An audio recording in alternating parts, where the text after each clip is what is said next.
Adliya nazoratining noziri Anvar Seyitning jinoyatini iqror qilishi ustida o'ylaganlarim. 17 dekabr atalmış Uyghur Abnum rayonluq Adliya nazoratining muavin partikom sekretari, bosh naziri Anvar Seyitning ig'ir darajada intizomga xiloflik qilganligi sabab o'zini tashabbuskorlik bilan ma'lum qilganligi va navbatda Abnum rayonluq intizom tekshirish komitetining tekshirishida ekanligiga doir xabar Xitoyning Markaziy intizom tekshirish komitetining hukumat tor betida e'lon qilindi. Gerçi bu xabar tez suratda tarqalib, Xitoyning aloqador to'rbatlarini bir olgan bo'lsa-mu, ammo Anvar Seyitning tekshirilish sababi haqida hech qanday ma'lumot berilmagan edi.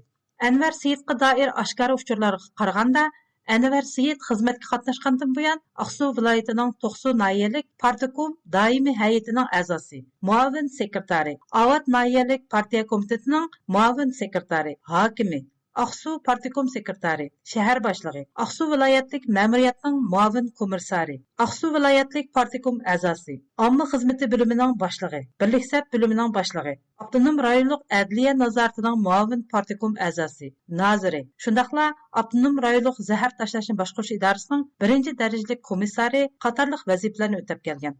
Anvar Seyitning amaldorlik tarixiga nazar soladigan bo'lsaqmi, u izchil yo'sinda Xitoy Kompartiyasining ishonchi va qo'lishiga erishgan biri bo'lganligida qilch shak yo'q.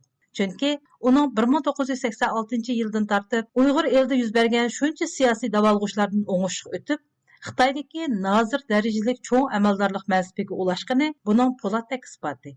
Ammo u bugun xuddi ayni chog'dagi Nur Bakirdakla Xitoy Kompartiyasi hokimiyatining temir qopqoniga tushishda qismatdan qutulolmadi. U holda sabab nima? Albatta, Xitoy Kompartiyasi hukumati azaldan Uyg'urlarga oid voqealarning haqiqiy mohiyatini oshkorlagan emas. Yillardan buyon Uyg'urlar vatan ichida aniq uchurga erisholmaganda, Xitoy hukumati Uyg'urlarga oid uchurlarni tashqi dunyoga izchil maxfiy tutib kelgan edi. Bu vajidan Uyg'urlarga munosabatlik voqea va hodisalarda haqiqat izchil sir bo'lib kelgan edi. Go'yo Uyg'urlarning beshiga majburiy kiydirib qo'yilgan 3 xil kuch tuhmatidek irqiy qirg'inchilikni 3 xil kuchni yo'qotish va jazo lagerini kasbiy tarbiyalash markazi deb yushirgandek Xitoy Kompartiyasi o'z jinoyatlarini davomli shu muqomda davom qilaverdi. Anvar Seyit 2017-yili Xinjiang Uyg'ur Abnum rayonluq adliya nazoratining aslidagi noziri Shirzat Bavudun tutqun qilingandan keyin vazifaga tayinlangan. Bizga ma'lum, Shirzat Bavudun ayni chog'da bölgünchilik, terrorlik chetilish, diniy radikallikni tarqitishdan iborat 3 xil kuch jinoyati bilan ayblangan. Shundaqla o'lim jazosiga hukm qilingan edi. Xitoydagi adliya nazoratining xizmat doirasi jinoyatchilarni emgak bilan tarbiyalashni boshqarish, qonunsiz unsurlarni emgak bilan o'zgartirish, advokatlarni boshqarish va yetaklash, emgak bilan o'zgartirish o'rinlarini boshqarish, adliya xizmatining siyosiy va nazariyaviy asosini tadqiq qilish, xizmatlarga rahbarlik qilish deb bekitilgan. Ammo Uyg'ur eldagi adliya nazorati bo'lsa, Uyg'urlarni millat sifatida 3 xil kuch kategoriyasiga ayirib, ularga tuproqni o'zgartirish planini tuzib, atalmish qayta tarbiyalashga rahbarlik qilgan. Ya'ni, atalmish Xinjiang Uyg'ur Abnum rayonluq adliya nazorati bo'lsa, Uyg'ur irqiy qirg'inchiligidagi boshlamchi organlarning biri hisoblanadi. Chunki mazkur organ atalmish markazning 2-chi qatimliq Xinjiang xizmat yig'inidan keyin 3 xil kuchlarni yo'qotishda Xinjiangning tuproq sifatini o'zgartirish planini yo'l qo'ygan edi. Mazkur planda Uyg'ur elida atalmish 3 xil kuchlarni yiltizildan yo'qotish va qayta paydo bo'lish yo'llarini butunlay uzib tashlash nishon qilingan.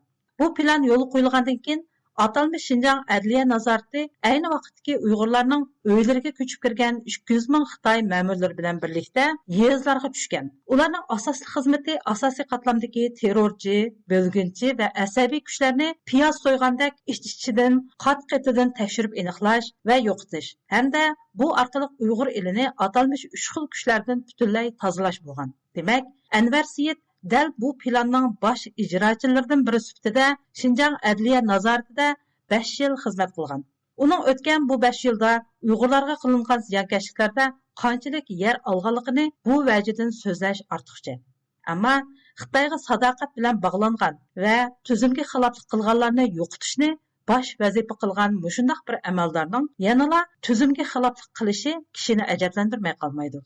Anvar Seyit vazifa o'tagan mezgillarda Uyg'ur elida 3 xil kuchlarni tozalashda maydoni mustahkam holda Xi Jinpingga sadoqatini izchil bildirib kelgan edi. U hatto 2021 yili 10 sentyabrda Xitoyning Beyjingda ochgan Uyg'ur masalasiga oid axborot e'lon qilish yig'inida Uyg'urlarning keng ko'lamlik nazorat ostiga ilinganligini inkor qilgan va Amerikadagi musulmonlarning nazorat qilinganligini ko'rsatib, Xitoyning Uyg'ur elidagi nazorat sistemasini oqlagan edi. Uningdan boshqa 2022 yili aprelda Kesak davlatlari terrorlikqa qarshi turish xizmat gruppasining bir qatimliq tor yig'inida Xitoyning terrorlikqa qarshi turish harakatida qo'lga keltirgan natijalari haqida ma'lumot bergan. Shundaqla Xitoyning terrorlikqa qarshi turish ko'rishida xalqaraga yangi bir andisha shakllantirib berganligini so'zlagan. Demak, Anvar Seyitning terrorlikqa qarshi turish sepida 5 yildan buyon xizmat qilganiga ko'ra, uning 3 xil kuch bilan ayblanish ehtimolligi cho'ng bo'lmasligi mumkin. Ammo boshqa jinoyatlar bilan ayblanishi albatta mumkin. Bo'libmi, Xi Jinping vazifaga o'tirgan 2012 yildan buyon sheriklikka zarba berish shuari ostida ikki yuzlamachilarni tanlash harakati ilib berilgan edi. Bu harakatning asosiy nishoni Uyg'urlar bo'lib, uch xil kuchlarni ma'lum qilish va uch xil kuchlar bilan bo'lgan chek-chegirani to'liq ayirib, maydonni ifodalash to'lqini butkul Uyg'urlar orasida ilib berilgan edi. Hatto Uyg'ur maktab bolalaridan tortib oddiy dehqonlargacha, yezi kadrlardan tortib yuqori darajalik rahbarlik qatlamidagilargacha hech kim qoldirilmay maydonni aniq bildirish talab qilingan. Hatto Uyg'ur qarindoshlarga uch xat nomida maxsus harakat ilib berib, Uyg'urlarning uch xil kuchdan qo'l uzishi va gumonliqlarni fosh qilishi talab qilingan. Mana bu harakatlar dal Anvar Seyit boshchiligidagi Xinjiang adliya nazoratining tuproq sutini o'zgartish plani ostida yurgizilgan edi.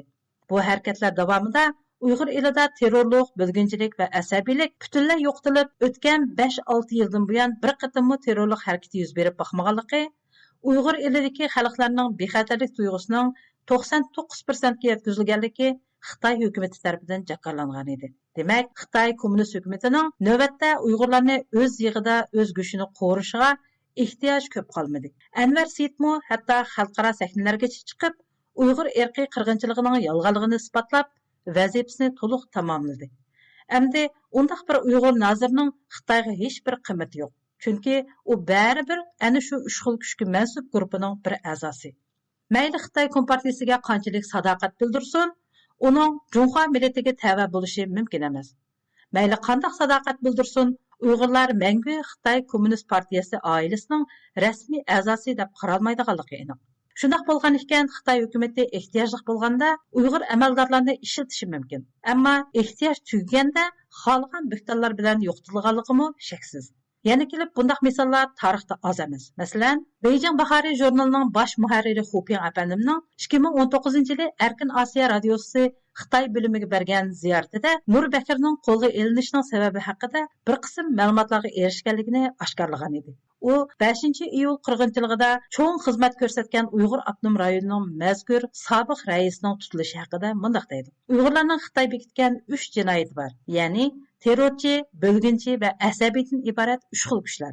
Gerçi Nur Bakirni 3 xil kuch bilan bog'lash mumkinchiligi bo'lmasa-mu, ammo u tuvandagi qarindoshlardan orqa-orqadan kelayotgan noroziliklarga bardoshlik berolmay, yuqoriga ahvolni ma'lum qilganlik uchun qo'lga olingan. Ya'ni Uyg'urlar Nur Bakirning do'stlari orqali Nur Bakirga takrar noroziliklarini ma'lum qilavergandan keyin Nur Bakirmo taqat qila olmay Wang Yang bo'lsa Xitoy Xalq Jumhuriyati siyosiy maslahat kengashining boshlig'i ni izlab borgan va Uyg'urlarning ahvolini Wang Yangga yetkazgan. Wang Yang bu ahvollarni Xi Jinpingga doklad qilgan. Ammo Xi Jinping Uyg'urlarning dardiga quloq solishni xohlamagan. Aksicha Nur Bakirni qo'lga olgan. Yana bir misolni olsak, Anvar Seyitdan avval Xinjiang Uyg'ur avtonom rayonlik adliya nazoratining boshlig'i bo'lgan Shirzat Bovudinmi 2003-yildagi jinoyat uchun 3 xil kuch deb ayblanib, o'lim jazosiga hukm qilingan edi. Ammo Erkin Osiyo radiosi Uyg'ur bo'limining 2021-yili 12-aprelda bu haqda bergan bir xabarda Shirzat Bovudinning ustidagi Xitoyning ayblashlarining butunlay o'ydirma ekanligi dalillangan. Demak, Uyg'urlarning erkiy qirg'inchilik bilan yo'qotilishining tezlashishiga ergishib, Xitoyning Uyg'ur elidagi Xitoyga sodiq Uyg'ur amaldorlarga bo'lgan ehtiyojimi asosan aziyib mangdi. Oqibatda Xitoy mustamlikasi ostida o'z millatiga xoinlik qilgan, adolatda emas, manfaat bilan bir safda turishni tanlagan Uyg'ur amaldorlar foydalanish qiymati tugaganda xuddi o'z qarindoshlariga o'xshashlar Xitoy hokimiyatining qarshi nuqtasiga tizildi. Ularning qismatimi erkiy qirg'inchilik uchrayotgan millatdoshlariga o'xshashlar yer yuzidan tal to'kis yo'qotilish bo'ladi.